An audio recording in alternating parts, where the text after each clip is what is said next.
Hello, faithful listeners. My name is Clay Thompson, and I'll be your guide in the fiction room. Today's prompt comes from username The Best Gay I Can Be. After being killed in a Black Friday stampede, you're sent to hell. The devil offers to let you be in charge of torturing your fellow mankind, expecting you to refuse like all the others.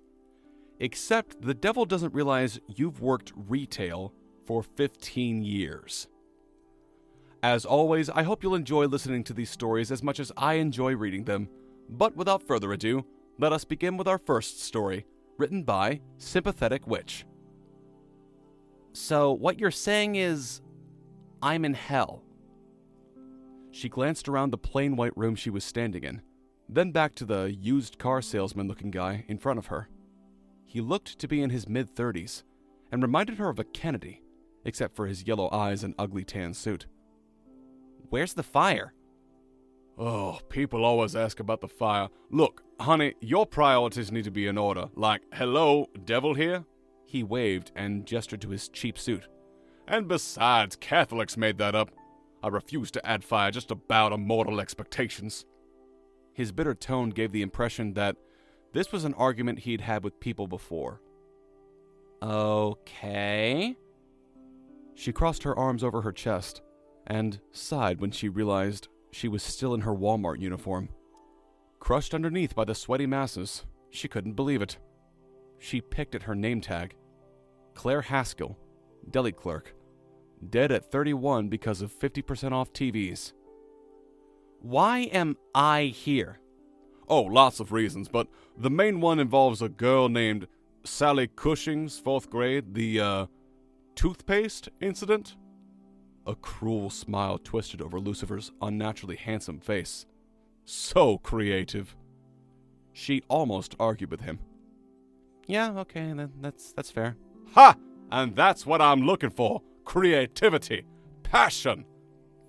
He gave a short wave of his hand, and 2 chairs appeared in the middle of the room. Sit, please, sit. Claire hesitated only a moment before flopping into her conjured chair. Lucifer undid the buttons on his suit and smoothed it down as he settled into the seat across from her.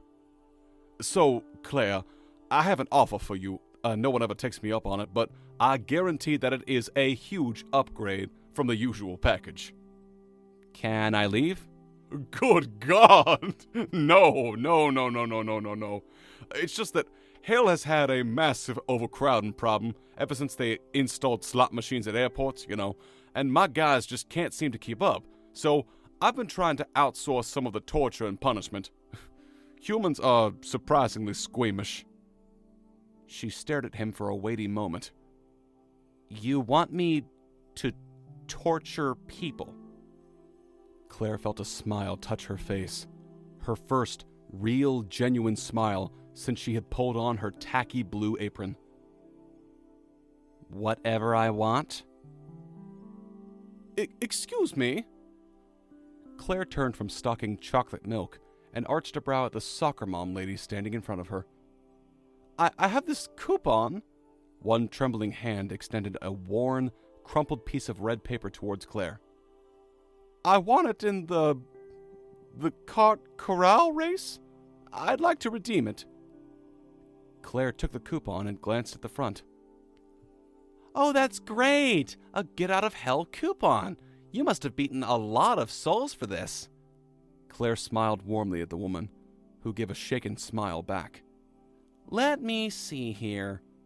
Claire turned it over. Oh, I'm sorry. It looks like your coupon is expired. What? But I just got it! Karen. Oh. Claire called all the women Karen and all the men Dave. It was just easier. Sounded both angry and desperate. Let me speak to your manager! Claire's lips turned up until the tips of her pointed teeth were visible, poking out from her lip. An evil laugh spilled from her mouth as Karen shrank down in fear. Her new demon voice was great for this, deep and echoing through the infinite aisles of Hellmart.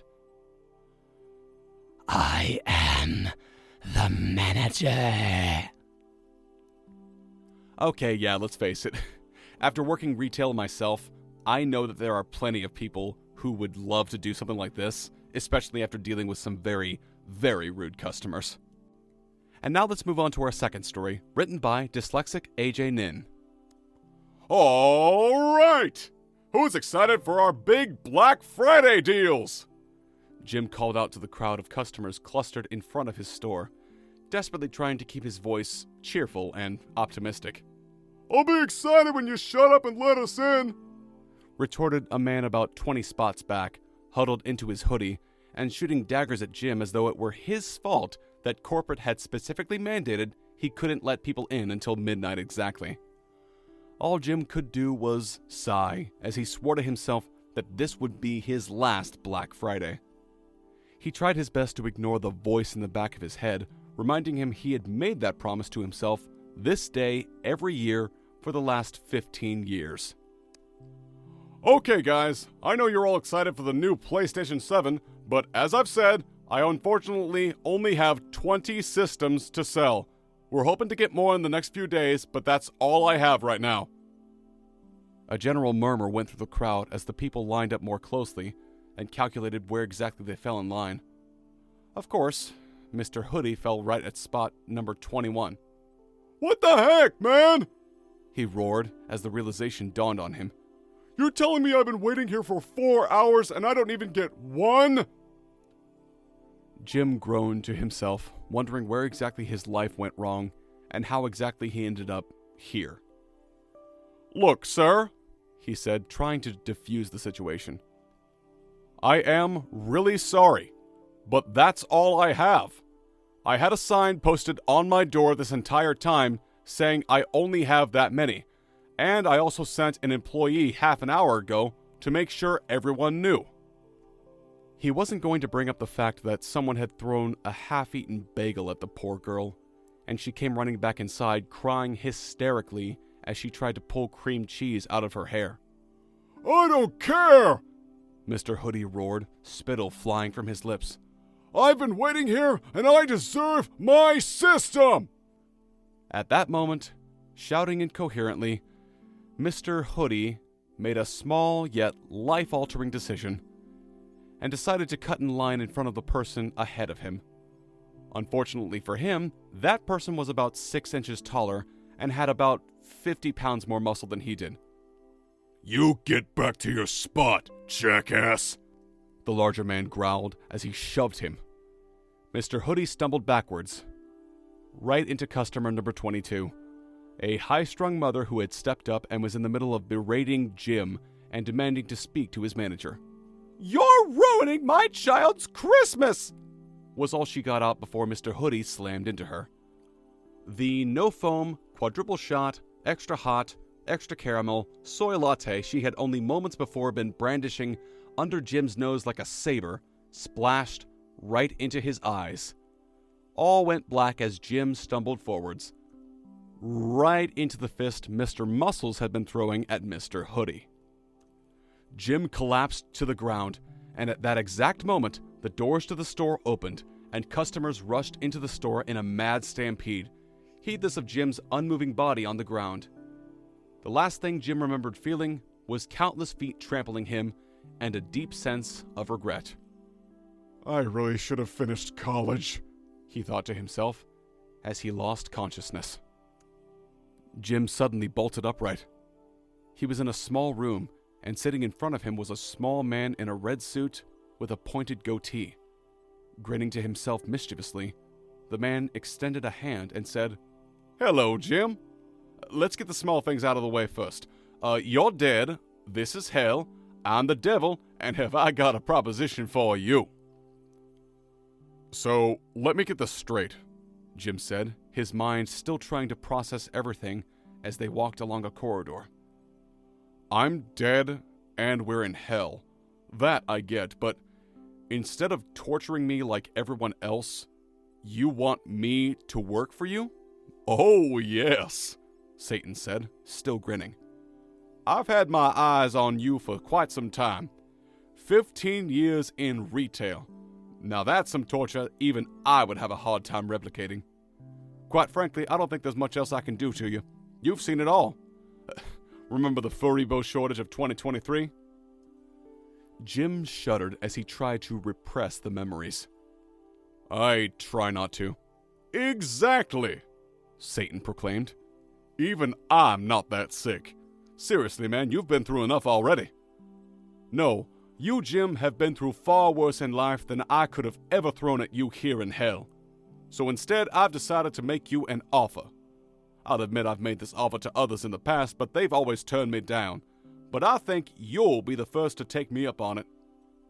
Work for me. You've seen so many things that I'm sure you'll be quite creative in your punishment of the sinful and forsaken, and I think you'll find the afterlife quite comfortable. Suddenly, Jim realized they had stopped outside a nondescript door. Moaning could be heard from the other side. What's in there? Jim asked, nodding towards the door. A sign-in bonus. One I think you'll appreciate more than any of my other minions. The door swung open, and shackled to chairs were Mr. Hoodie, Mr. Muscles, and Soccer Mom. There's thousands of others. Every customer you've ever had, every person who's treated you poorly, they're here and they're all yours. All you have to do is agree. Jim felt a slight smile, his first time in 15 years, as he asked, "Where do I sign?"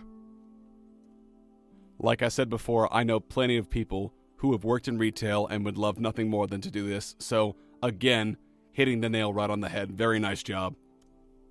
And now, dear listeners, we must unfortunately... Wait. Hold on a second there, Mr. Thompson.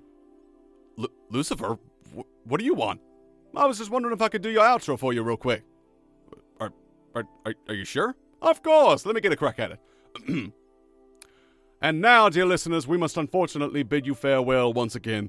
Thank you all so much for tuning in to The Fiction Room. If you enjoyed what you heard, please consider leaving a like, a comment, and subscribing to the channel. It would very much help.